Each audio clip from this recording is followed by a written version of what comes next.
오늘은 예. 무엇이 최고의 조직을 만드는가. 아, 진짜 읽고 싶은 제목입니다. 어떻게 조직 문화에 대한 책을 쓰셨는데 조직 문화에 대해서 어떻게 정의도 하고 왜 쓰게 되셨는지. 그 조직 문화 쓰게 된 거는 오래된 것 같아요. 기업마다 그 조직 문화 팀 같은 게 있잖아요. 사장님이 뭐 조직 문화 팀한테 뭐 주문했다는 거예요. 조직 문화가 나쁘다. 조직 문화 이렇게 바꿔라. 그러면 아무리 생각해도 아니 그걸 왜 조직 문화 팀한테 이게 본인이 바꾸면 되지. 난 지금 아니 옛날부터 그 생각을 내가. 너무 좋은 말씀이세요. 왜냐하면 조직 문화 팀이 주로 뭐 이벤트 같은 거 하고 그렇더라고. 그건 사실 문화로 정착되기는 어려운 거잖아요. 안녕하세요. 고현숙입니다. 안녕하세요. 황태입니다.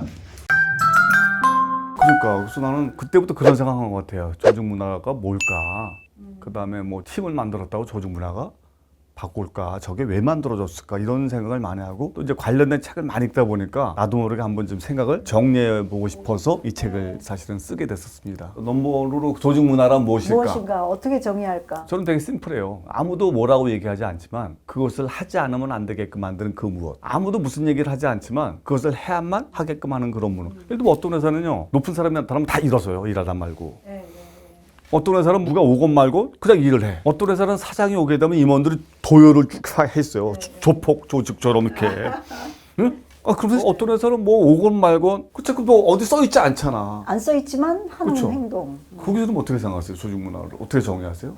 저는 한마디로 얘기하면 조직의 습관이라고 얘기할 수 조직의 있거든요. 습관. 네, 그렇죠. 습관이라는 게 그 몸에 배잖아요. 예, 근데 예. 그 샤인이라는 학자가 있어요. 그 사람은 이제 문화를 보여주는 몇 단계로 나눠서 얘기하는데 제일 위에 표면적으로 보이는 게 상징물이에요. 로고라든지 무슨 뭐 표방되는 그 슬로건이라든지 사명 같은 거. 근데 그 밑에 사람들의 행동 패턴이 있고 또 감정이 있고 그 밑에 동기의 뿌리라는 게 있고 근데 더 밑에 보면은 창업자의 정신 같은 게 그렇죠. 되게 그 뿌리에 또 작용하기도 하고 그러니까 조직 문화라고 불리우는 현상들은 여러 층위가 있는데 말씀하신 대로 다 거기 가면은 그렇게 행동하는 어떤 그렇죠. 패턴들이고 따라가게 되는 개인의 습관 같은 거라고도 할 수 있겠네요. 그런 면에서 조직 문화는 전륜 구동이다라고 디파인해요. 창업자라든지 아니면 지금 경영자의 가치관, 성격, 행동이 그대로 조직 안으로 가는 것이다 이렇게.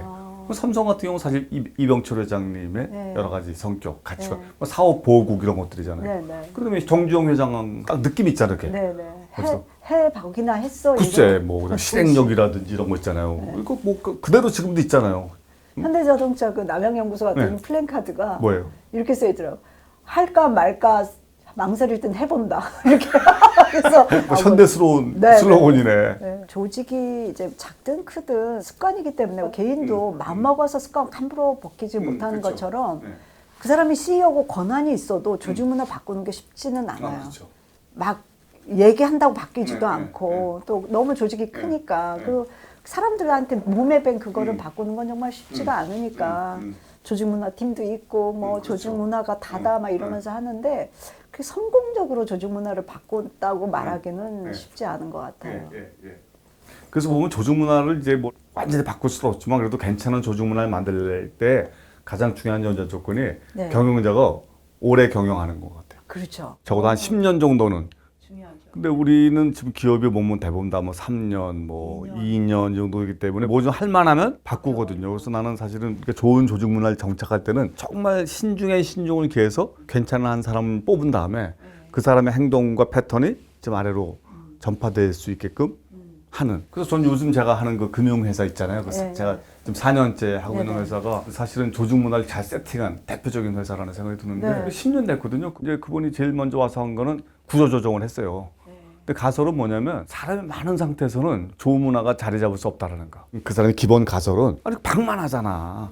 그래서 어찌됐건 타이트하게 운영해야 된다는 게 넘버원이고 그다음에 두 번째는 나의 작은 행동이 그게 마지막에 숫자로 어떻게 연결되는지를 알아야 되겠다. 그래서 이분이 한 거는 그다음 이나모리 가즈오의 그 아메바 경영을 도입해서 모든 부서별로 그쵸. 책임지게 하는. 그렇죠. 근데 보통 보면 이제 뭐 영업이나 생산 쪽은 숫자로 나오지만 그런 지원 부서는 숫자로 안 나오잖아요. 그러니까 자연스럽게 방만하게 되거든요. 근데 그걸 이나모리 가즈오 방식으로 딱 하고 그다음에 기존의 그런 걸 사업 부제로 바꾸면서 네가 돈을 많이 벌면 많이 가져가게끔 하고 그다음에 이제 뭐 극도의 비용 절감 해갖고 뭐 골프장 회원권 같은 거 다 팔았거든요. 쓸데없는 것들 있잖아요. 그다음에 쓸데없는 지사 이런 것들 다 그 대신 거기서 남은 돈은 직원들한테 다 간다. 극도의 성과. 근데 제가 보니까 10년 됐는데 이 회사는 완전히 자리를 잡았어요. 그걸 들으니까 시스코 시스템즈라고 지금도 되게 잘 나가는 회사 아니에요? 그 회사가 진짜 한때는 주가가 한국 전체 시총에 뭐 먹을 정도로 어마어마한 회사였었죠? 회사인데 거기가 그래요. 어떻게? 사무실에 발령받아서 가보니까 임원인데 네. 가보니까 딱 규격화된 그 오피스에 전화 한 대 딱 있더래요. 아무것도 없이? 없고 비서도 없고. 그래서 자기가 명함 신청하려고 했더니 데스크 1층 데스크에서 받아서 언제까지 만들어 놓을 테니까 와서 찾아가라 그러더라고요. 그 건물도 설계비를 아끼려고 똑같은 건물을 이제 다른 데 할 때 똑같이 짓는데요. 그 임원 공간 작고 플랫하고 아주 극도의 효율 추구. 그러니까 나는 조직 문화 관련해서는 좋고 나쁜 건 없다고 생각해요. 네. 그 업에 맞는 것들이 있거든요. 그렇죠. 글쎄, 뭐 이게 카카오나 뭐 네이버 이런 데는 조직 문화가 좀 다르잖아요. 네. 근데 그 사람들이 만약 현대차를 운영할 수 있겠냐는 거야. 나는 대량 생산에 사람의 생명을 다루는 건데 그 현대차, 그다음에 예를 들면 LG화학 이게 다 다를 수밖에 없거든요. 그러니까 우리가 자꾸 그런 걸 하거든요. 그러니까 우리한테 안 맞는 건데 뭐 애자일 조직을 만들겠다. 나는 사실 그게 항상 쾌초로 들거든요. 저게 맞을까?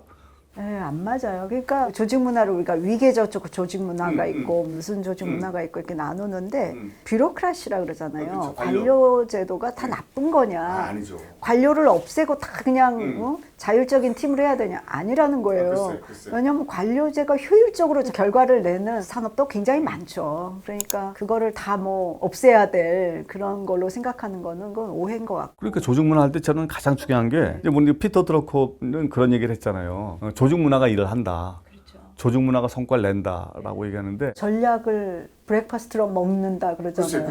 우리가 할 때도 지금의 조직 문화로 우리가 원하는 성과를 창출할 수 있을까? 난 그게 넘버원 질문인 것 같아요. 근데 어떤 형태로든지 지금의 조직 문화는 여러 가지 역사를 통해서 만들어졌잖아요. 근데 예전엔 통했지만 지금은 안 통하고 앞으로도 안 통할 가능성이 있을 때는 그러면 어떤 조직 문화를 만들어야 될겠냐? 그걸 만들기 위해서는 무엇을 어떻게 바꿔야 될 것인가? 나는 이게 가장 중요한 질문이라는 그런 생각이 많이 듭니다. 그래서 조직 문화가 미묘한데 예를 들어서 우리가 개인의 건강에 관련하면 이런 거예요. 어떤 분들이 이래요. 그런 조직 문화를 바꾸는데 얼마나 시간이 걸릴까요? 몇 년이면 될까요? 이렇게 물어보면은 제가 뭐라고 답하세요? 사람이 건강해지는데 얼마나 걸릴까요? 그러네. 좋은 비유네. 네, 그러니까 건강한 사람은 조금만 노력해도 건강한 문화가 될 수 있고 어떤 데는 굉장히 오래 투입하고 오랫동안 해야 건강이 될 수도 있고. 다음 질문 이거예요. 사람이 한 번 건강하다고 해서 계속 건강할까요? 조직 문화도 그래요. 한 번 뭐 좋다라고 해서 그게 계속 유지되냐? 아니거든요. 건강을 유지하고 할 수 있는 활동 우리가 다 하잖아요. 뭐 잘 먹고 좋은 음식 먹고 운동해야 되는 것처럼 조직 문화도 그냥 뭐 됐다고 해서 놔둔다고 되는 건 아니에요. 그래서 그런 건강하고 에너지 있고 생산적인 조직 문화라는 거는 끊임없이 마치 개인이 몸 관리하듯이 해야 된다. 그래서 조직 문화 관련해서 저는 제일 기억나는 회사 중에 하나는 페덱스 같은 회사인 것 같아요. 아, 네. 어떤 그 페덱스가 옛날에 그 최은미 대표가 대표할 때 그런 얘기를 많이 들었는데 그 페덱스의 핵심 가치가 그 존중이더라고요. Employee First 하니까. 고객보다 우리 구성원들이 중요하다 해서 여러 가지 사례가 있는데 그 중에 하나가 이제 이 회사가 플라잉 타이거라는 회사를 인수한 거예요. 그럼 인수를 당한 거잖아. 플라잉 타이거라는 회사는. 근데 이 사람을 한번 자기네 본사로 초청을 해서 비행기에 내렸는데 굉장히 많은 직원들이 레드 카펫을 깔고 그 인수당한 회사의 사장하고 임원들을 이렇게 환영을 했다는 거예요. 그러니까 진짜 깜짝 놀란 거죠. 점령군 회사에 갔는데 점령군들 그렇게 이제 환영을 하니까 또 하나는 그 최은미 대표가 옛날에 그 얘기를 하더라고요. 일 잘한 직원들은 비행기에다 뭐 그림을 그려주든지 아들 이름을 써준다든가 하는 거한데 최은미 대표의 아들인가 이름인가 뭘 그림을 그러는 비행기에 볼 수가 없잖아.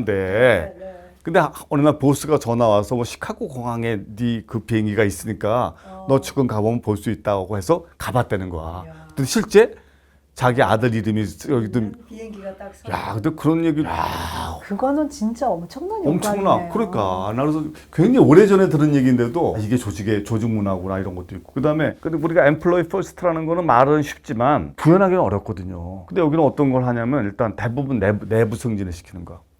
가능한 외부에서 좀 덜 데리고 오고 그다음에 매니저의 시간 대부분을 직원한테 써야 되고 또 재밌는 게 내 상급자가 마음에 안 들 때 차상급자하고 미팅을 할 수 있는 시스템이 되어 있더라고요. 스킵 레벨 미팅이라고 돼요. 스킵 레벨 미팅. 네. 근데 사실 우리는 그 터부시 되잖아. 그 위에 상사가 엄청 기분 나빠하고. 글쎄, 그러면 잘리잖아, 얘. 네. 위상사를 제끼고 위에 했다가는. 근데 이들은 제도적으로 만들어 놓은 거야. 그 사람하고 안 될 때는 스킵해서 그 차상급자로 하게 돼서 조직 문화도 중요하지만 조직 문화를 유지하고 보존하기 위해서 어떤 제도를 할 것이냐. 일상적으로. 있어. 난 이것도 되게 중요하다는 생각을 제가 이 중요해요. 페덱스 사례에서 제가 많이 느꼈었어요. 고 교수님은 혹시 무슨 이렇게 기업 중에서 이렇게 기억나는 그런 좋은 조직 문화 가진 데가 있으세요? 좋은 조직 문화라는 거를 한마디로 정의할 수는 없지만 보면 느낄 수는 느끼죠. 있잖아요. 느끼는 우선은 말이 자유로워요. 서로 약간 농담도 주고받고 맞아요. 의견을 그냥 이렇게 얘기하고 그런 저 만화 있었는데 혹시 보셨어요? 그러니까 옆에 회의에서 보스가 이렇게 얘기해. 뭐 새로운 아이디어 없어요? 라고 얘기하고 있는데 옆에 방금 아이디어 얘기한 사람 칼 차고 앉아있어요.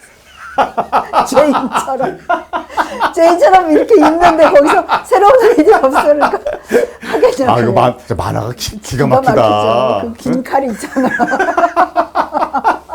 좀 자유롭게 소통이 그치. 되는 문화 그리고 약간 웃음 진짜 그쵸. 웃음이라는 게 뭐 개그맨처럼 웃는 게 아니라 서로 이렇게 농담할 수 있는 자유롭게. 친밀감 이런 게 있는 문화 좋다고 생각하고 몰입의 문화죠. 그쵸. 무엇보다도 맞아, 몰입할 맞아. 수 있는 문화. 근데 이 몰입이 열심히 하라고 한다고 해지지 않잖아요. 근데 그게 기대치가 분명하고 어떻게 하고 있는지 계속 좀 이야기 그러니까 코칭 대화가 되고 인정도 주어지고 글쎄. 좀 배울 수 있는 기회가 있고 그러니까. 이런 그 조건들이 조직 문화를 좋게 만드는 것 같아요. 네. 전 조직 문화하고 가정 분위기하고도 되게 비슷한 것 같아요. 저는 예전에 제가 상사가 구정 때 자기네 집에 놀러 오라고 그래서 임원들하고 전무님 집을 간 적이 있거든요. 난 사실 그때 한국 온 지 얼마 안 돼서 난 구정 때면 늘 상사 집을 가는 줄 알았어. 근데 한 10명씩 가는데 너무 분위기가 썰렁한 거야. 사모님이 되게 싫어하는 거니까.